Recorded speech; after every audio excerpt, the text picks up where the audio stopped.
曾在阿里山铁道间行驶的100年前蒸汽火车头，再次重现在人间。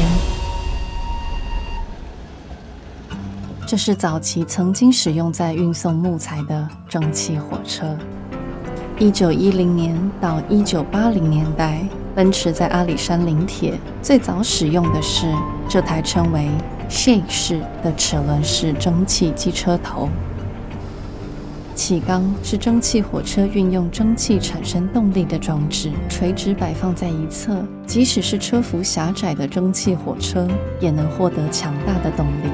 透过气缸转动传动轴，再透过 Shay 机车独有的伞形齿轮，将动力传递到所有车轮。修复的那一段真的是很辛苦，因为一开始很多东西是没有头绪的。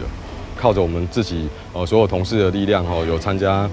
这个蒸汽车修复的同事靠着我们去找资料的力量，去把它整合文字，跟让有图片，用留下中文文字可以做传承的模式。这一段真的是有一点苦头啦。修复工作耗时3年，成功复刻了蒸汽火车头往昔的威武光彩。